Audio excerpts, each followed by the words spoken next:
And here we go with a 4-month follow-up video for the HOKA Challenger H. Okay, so got this in the summertime, picked it up, and basically, just a continuation of the Challenger series that I started, several years ago, back on the Challenger 4, and then eventually picked up the 7, and now the 8 here. Okay, so basically this is a road and trail hybrid shoe, and I have been using this for, a little bit of everything, mainly work, right? And, all my dad jobs, picking the kids up, dropping the kids off, doing all kinds of little errands and everything, some running, a little bit of hiking, and yard work. Okay. So we'll go through line by line what the shoe's all about, but mainly this is kind of, 4 months into this thing, and how is it holding up? We got some good, we got some bad, we got some meh going on with the HOKA Challenger for 2025. Okay. So let's see, we got like a pretty sweet colorway, in my opinion. I think it's, for what its purposes is, and especially what I'm using it for, it just kind of blends in and does the job style wise, I think. And this, this blue here is pretty sweet. And this colorway on the outside actually reminds me of the New Balance Balos that picked up about a year ago around this time too, a little pumpkin spice. Okay. So yeah, the laces here, there's nothing really fantastical, to say about these. They feel very standard HOKA to me, okay? And then, having a look at kind of this eyelet chain, again, very plain vanilla going on, this, overlay kind of going along the eyelet chain here is nice, as it does do a good, reasonable job of maintaining the spacing that, you initially provide to the shoe throughout, the wearing and tearing of this thing, okay? And so going back to what I've been using it for, there's some instability in the yard, doing a ton of standing and walking. And we're talking like 9, 10, 11 hours a day, and it still maintains that I don't find that I have to relace the thing throughout the day. But at the same time, I'm not doing it super duper tight. I'm not looking for that, high, pressure cinch that I would have in, shoes that I'm, using on purpose for purposes like, going uphill, being very tactical and things like that. So, a little bit of a different review here. Okay. And so the tongue is very nice. It's very plush. As far as, this shoe is concerned, it's not thin by any means. It's not like a squishmallow pillow, as we're getting into some of these, really highly cushioned shoes, this year, it's kind of right there in the middle. So very pleasant that way. Okay. The upper, I do like the fact that it's a 100% recycled upper, and it's got a ton of ventilation going on. It is a very breezy shoe. It's actually quite a water resistant shoe. There's been a lot of splashing and splishing going on with this shoe, and not any of it has managed to get into my sock and into my toes. One example is, going from the house to the compost pile with all the veggie scraps. Typically that's done on grass, first thing in the morning, just before work, and it's very wet.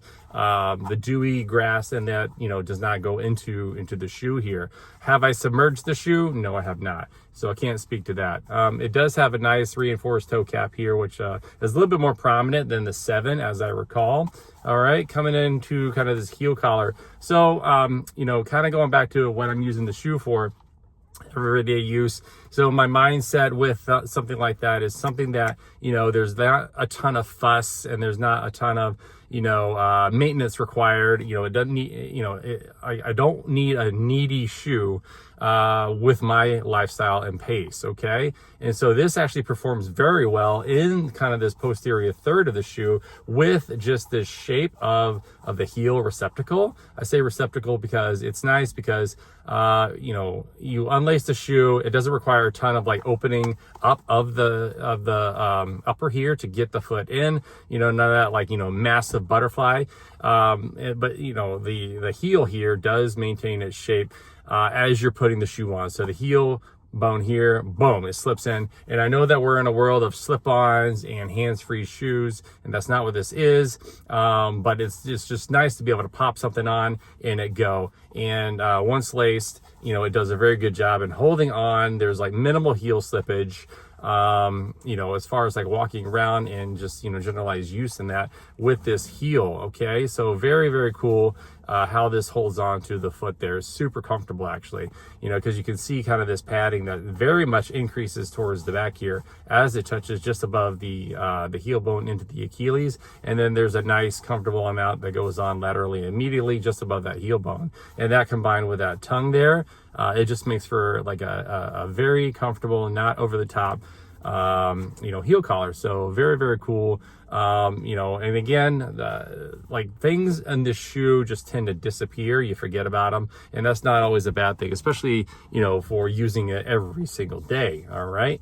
So, I don't use this at all. Very rarely do I ever use this on any shoe, these little heel pullers here. And then here's some more reinforcing material towards the back. It's not plasticky, but it's like a pretty significant amount of overlay, kind of covering up the stitching there. And all that rigid stuff is towards the outside, and you can't really feel it towards the inside, which is fun. Okay, sock liner of the shoe, it's nothing special. It really is not anything special at all. Nothing to say about the insert here other than removable. And given kind of the depth and breadth of the toe box, which is nice, the width of the shoe is nice, and then the heel is nice. It's not constrictive by any means, but at the same time, I didn't have a ton of wiggling around with the shoe, but it is not a super secure fit for even my narrow foot here. That said, if you have a little bit of a wider foot, this might actually not be such a bad shoe to consider. Okay. And then with that, flimsy insert able to be removed, it's possible that you can get some aftermarket over-the-counter type inserts or even custom inserts in this shoe. I don't see that being an issue, but there's a lot of nuance in that subject, so we'll just leave it at that. What I'm thinking is this kind of a higher volume as far as the expanse within the shoe. So I would lean towards thinking about this shoe to be able to receive something like that. Okay. Now, as far as these like little walls and wings and everything, I do appreciate how pretty much from where my fingers are on both sides here, definitely all the way U-shaped towards the back here, there is definitely a built upness of the walls, right, of both sides here, as well as a flanging out pyramid shape of this posterior, as well as the interior of the shoe, in that it does have quite a bit of inherent stability, especially over uneven terrain. And that combined with this softer compressed molded EVA that has only softened up more and more and more as time goes on, it does a really decent job of adapting to whatever life is thrown at you. Now, I'm talking about walking on hard surfaces, but as life goes on, you don't know what's going to be out there. We were trick-or-treating the other night, and I was wearing these, and I'm wearing my inflated dachshund costume. Right there on your screen is that, so that was fun. But I couldn't see where my footfalls were because of the costume. Anyways, and so I'm going through neighborhoods that I'm not familiar with, over streets and things and features that I'm not familiar with, and there were some unanticipated changes in the the road and that below me, and the shoe, I felt like I feel like in anything else or the opportunity for my ankle to roll was there, but the shoes seem to do a decent job. Now, can other shoes have done like that and been protective? Sure, but this is what I was wearing at the time, and I noticed that, so that was really, really exciting. Okay, and so moving on to the midsole here, it's a boring midsole, and again, not a bad thing. It's, again, HOKA's flagship compressed molded EVA. It feels very HOKA-ish. All right, it reminds me a lot of, well, I don't know. It does not remind me of the 4. I don't have a ton of time in the Clifton set or the Challenger 7. This when I first had the shoe, when I first got the shoe and I was wearing it, testing it there in the backyard, I remember talking about how it was nice. It had a little bit of energy, you know, the stability was there. You know, but as far as like pop and pep and energy and that stuff, man, that evaporated quick. There's no real energy return. But at the same time, you know, the exterior rocker outsole, as well as that, you know, 7mm drop in this stack height, it is a pleasant shoe to stand in, to walk in, and to just really, you know, go about doing all the things, right? Oh, another thing I just thought about, like when trying to like roll out, I mean, like really push off this foot, you know, when you know, doing whatever job it is, like I was just moving all these, like, you know, heavy things here and just, you know, pivoting in the yard and everything in the dirt, you know, pushing off the foot here in a very assertive manner. Felt that, you know, the foot, big bone, first toe does drop down into the shoe appropriately to allow for that with no slippage. So cool there. Also the, you know, semi-soft midsole might have something to do with that. Awesome.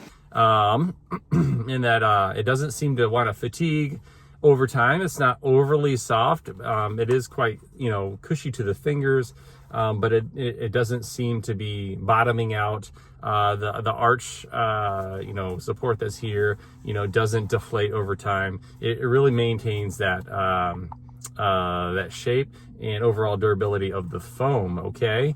Now that said, I mentioned that it's softening up, and it definitely it softened up pretty quick. It is a very flexible, very well broken in. It breaks in and kind of stays that way type of foam, okay, which is nice, you know, because it really adapts to the user versus taking forever and remaining very, very rigid and stiff for a long time. It definitely warmed up and ripened very fast, which is nice. It just kind of becomes like, you know, a very identified by you type shoe very, very quickly, okay? So again, not like a ton of fuss at all, which is what I was hoping for with this shoe. Moving on to the outsole. Apparently they redid the lugs for this year, a little bit more different as far as direction goes, which, you know, as far as like traction goes, it's been just fine. You know, again, I've had this on pretty much every surface except for snow, and we might have snow this weekend, so maybe I'll get a little bit of testing there, okay? But what I have noticed is going back kind of to the softness of the foam, as well as the adaptability of the shoe as a unit here, is that I do feel that the outsole lugs do work with the cutouts and the durometer of the foam to act as a stabilizing element and an adaptation element of the shoe over various terrain. Okay, you can definitely feel it kind of working underneath there as things kind of change in that, and that's kind of fun. Okay, there have been some uphills, some downhills on, you know, potentially precarious like leaves and slippery stuff.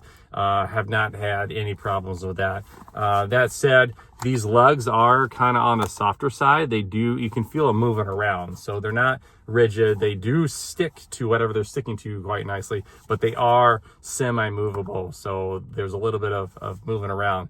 But that said, let's see. You know, I'm looking for any breakdown of the lugs. You know, it is a trail shoe, it is a road shoe, but they have a nice material here that doesn't seem to want to break down really, really fast. And I would look here towards the outside, especially me, as well as, because I'm doing a ton of walking, the posterior of the shoe, and I'm not seeing really any breakdown like whatsoever. And this is after 4 months of near daily use, and that's actually quite impressive, honestly. But you know, in the same breath that I'm going to say about that, there are a couple of issues, I guess you can call them quality control issues, because I've had other shoes for 4 months time and they have not had something like this, which is, you can see that those lugs, that material, that outer coming right off the posterior of the shoe there. Now, the circumstances that I am putting these shoes under, I'm at work, and when I'm with a patient, you know, I'm sitting on a little rolly stool, and you know, sometimes like my feet are coming up and I use my heel to kind of drive me around.